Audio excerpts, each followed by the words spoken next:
meu nome é Luiz e neste vídeo eu vou abordar o tema mapa mental, que é uma metodologia ativa de aprendizagem, uma ferramenta aí com diversos benefícios, aplicações, e o que eu preparei para abordar nessa aula são conceitos relacionados ao mapa mental, os benefícios, características e um pouco da sua relevância neste momento de sociedade que nós vivemos.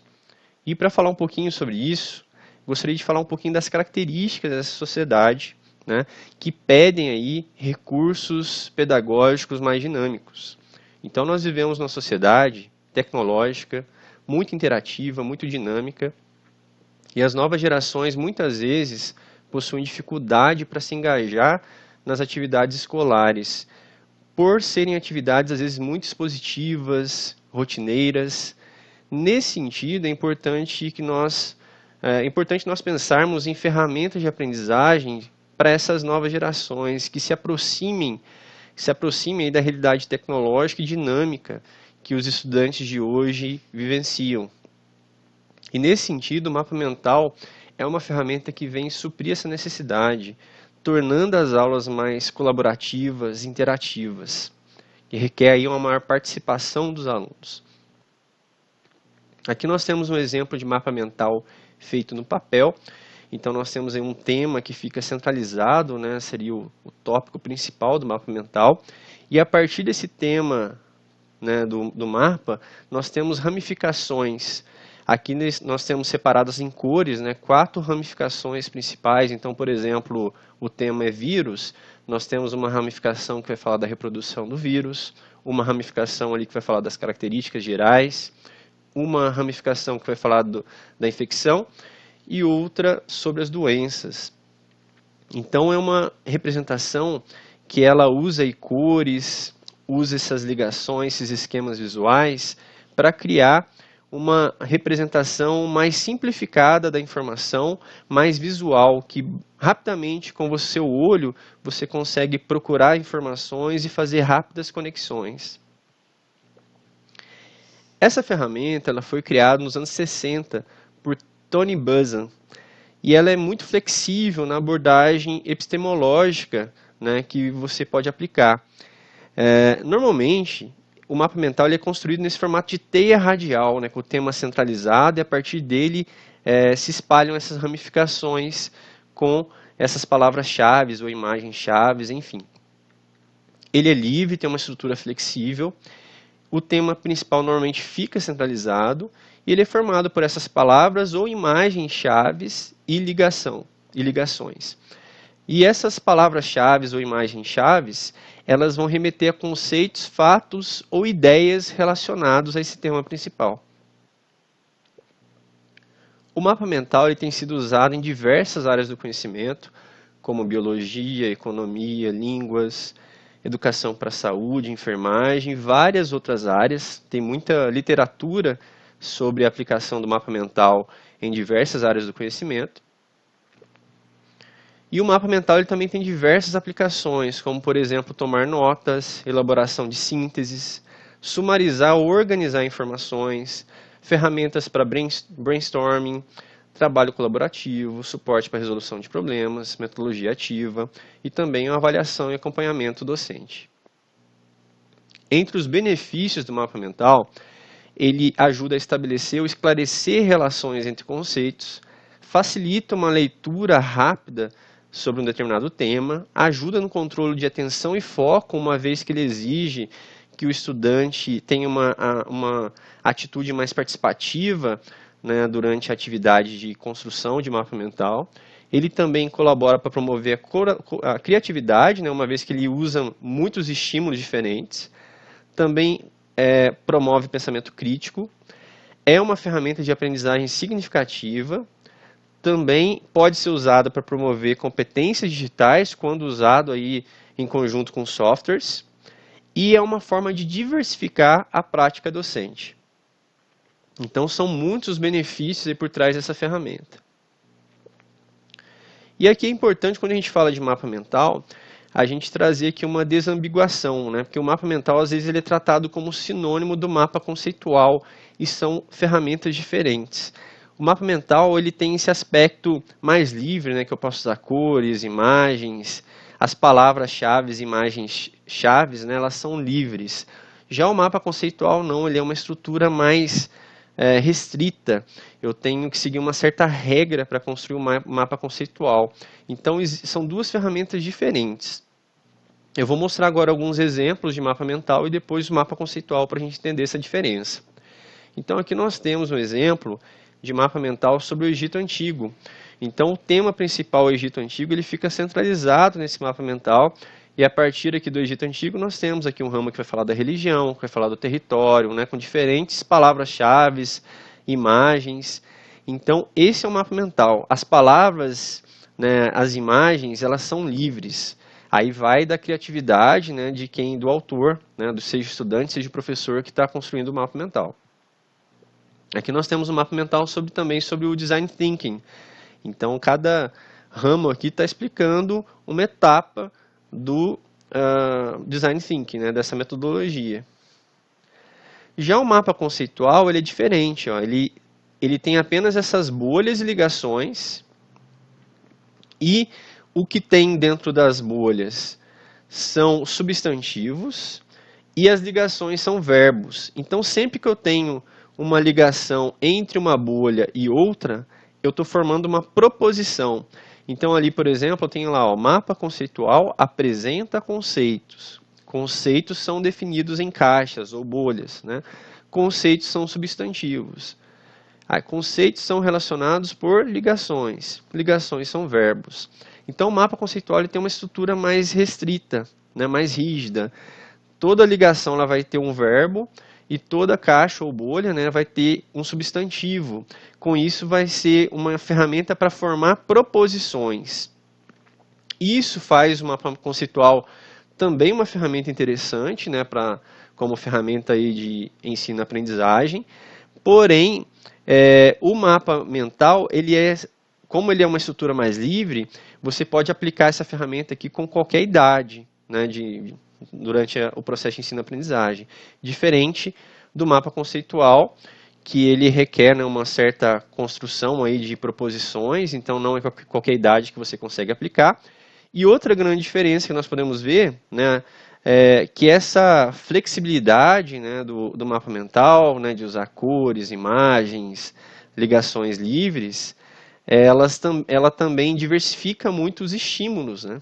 Então, abre espaço para criatividade, para chamar a atenção de quem está construindo ou fazendo uma leitura rápida, diferente do mapa conceitual, que às vezes fica uma estrutura um pouco mais densa. O mapa conceitual ele já foi criado por outra pessoa, né, o Joseph Novak, na década de 70. Ele já tem uma epistemologia também mais restrita, né, uma epistemologia construtivista.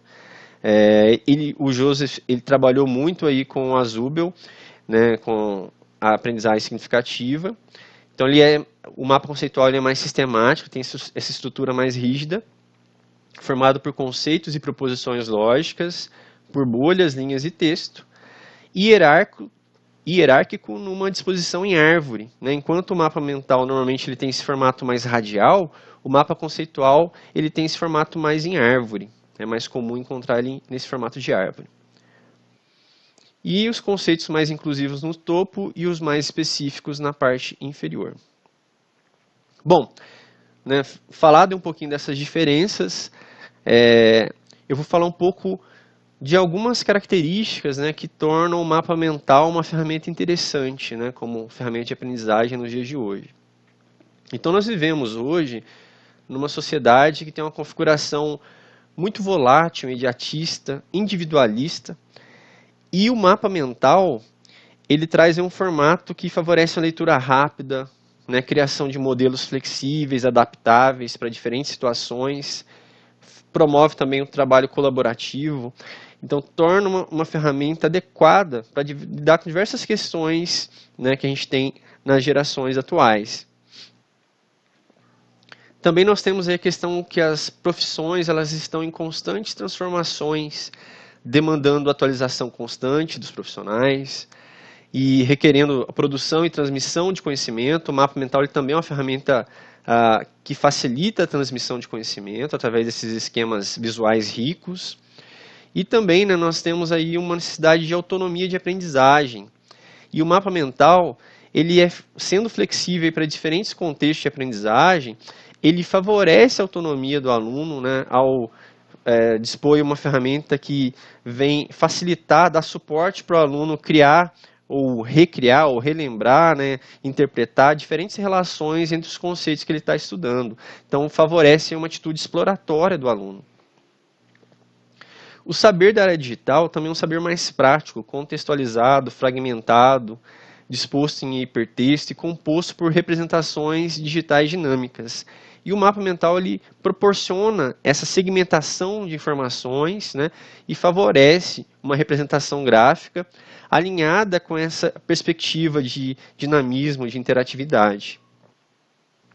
Nós também temos hoje mídias com excesso de informações e estímulos, muito aperfeiçoada aos perfis dos usuários, que torna os usuários intolerantes a conteúdos longos, monomodais, e às vezes dificulta o controle de foco, né, já que esses usuários eles estão tendo contato com muitos estímulos aí durante o seu dia. O mapa mental, por ter essa visualização em blocos, né, fragmentada, que diversifica os estímulos e sintetiza as informações, favorece o controle de atenção e foco do usuário, né? Então, é uma ferramenta interessante para ficar em sintonia com esse dia a dia aí das mídias sociais que os estudantes vivenciam. Também é uma prática para a metodologia ativa, né? Na metodologia ativa, o aluno ele tem uma postura mais participativa na construção do seu conhecimento, e o mapa mental ele requer um engajamento ativo por parte dos estudantes. E normalmente essas atividades elas promovem um aumento de participação e interesse do aluno quando usam o mapa mental aí nas suas tarefas escolares, né? O mapa mental ele promove habilidades da era digital. Então nós temos aí habilidades que são ditas aí por alguns teóricos como habilidades importantes nesse novo momento de sociedade. E o mapa mental tem diversos estudos como sendo uma ferramenta adequada para a promoção dessas habilidades.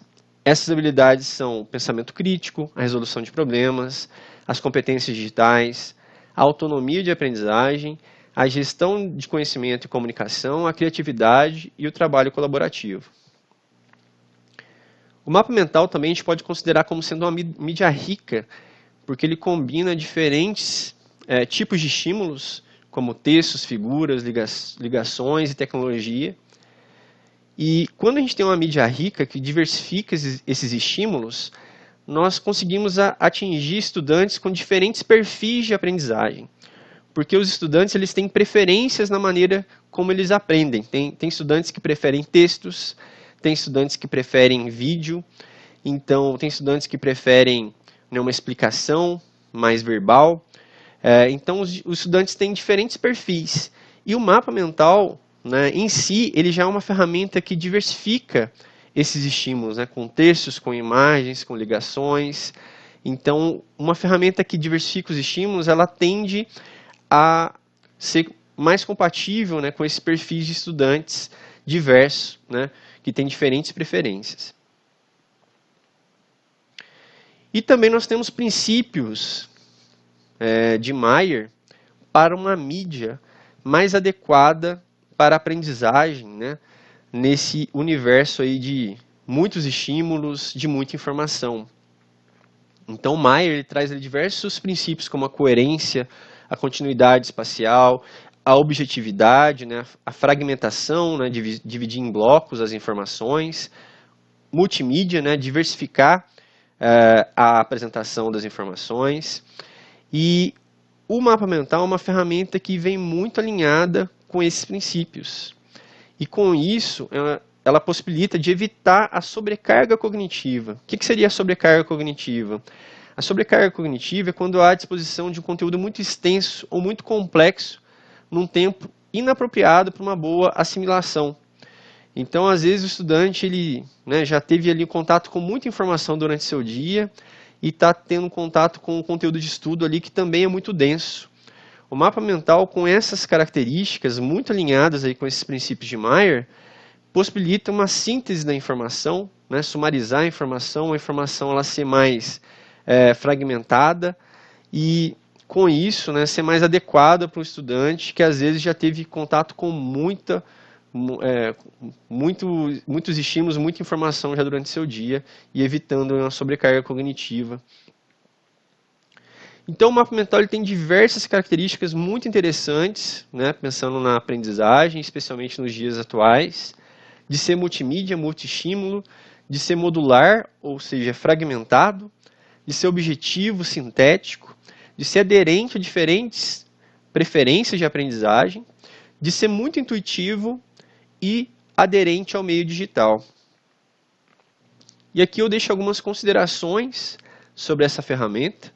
É uma ferramenta que tem grande poder de síntese e flexibilidade, diversidade de estímulos, textos, figuras, ligações, cores, e é uma ferramenta que favorece a autonomia do estudante, ao dispor ideias importantes de um tema numa única representação de uma forma bem intuitiva e promove também a atividade do discente. Tudo isso são características que tornam a ferramenta muito adequada para a aprendizagem. Aqui tem algumas dessas ferramentas que podem ser usadas de forma online para você criar um mapa mental. Essa ferramenta, o mapa mental ele pode ser tanto criado pelo professor para apresentar um tema, como também o professor pode jogar uma ideia, um enunciado de algum tema que ele gostaria que os alunos desenvolvessem mais, ou que os alunos fizessem síntese de algum tema que já foi apresentado pelo professor em um outro formato, e os alunos construírem esse mapa mental para esclarecer as relações entre os conceitos do tema, enfim. Então, o mapa mental ele pode ser tanto construído de forma digital, usando algumas dessas ferramentas, ou também no papel, tanto de forma individual como também em grupo. Então, é uma ferramenta muito pertinente para a educação nos dias de hoje. Por fim, deixo aqui as referências. Até mais.